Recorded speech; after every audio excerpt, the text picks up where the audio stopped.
How to find your recovery key on a Mac. This is the code you need if you ever get locked out of your Mac or need to unlock your encrypted drive.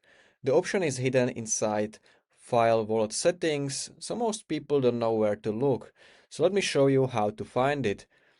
So the first step is you want to click on this Apple logo in top left corner. You want to go to System Settings.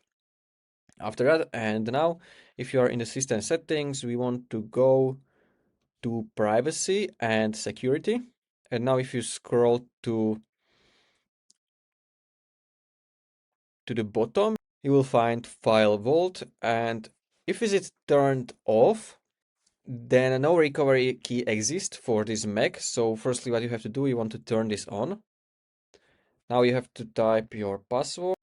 And after that, if we click on unlock, it should also create a recovery key.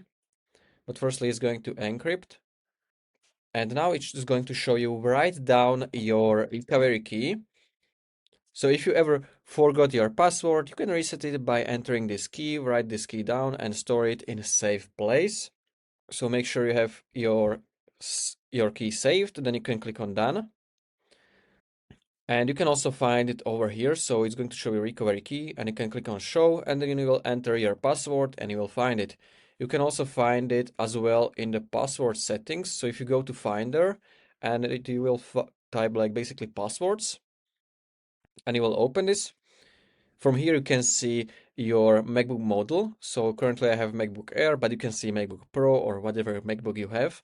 And from here, if you click on it, you will see your model, chip, serial number, and you can also see your recovery key. So what you have to do, you just have to hover your mouse on the recovery key and the key will be displayed to you. So you can see it from here. All right, so this was a quick video, how to find recovery key on your Mac.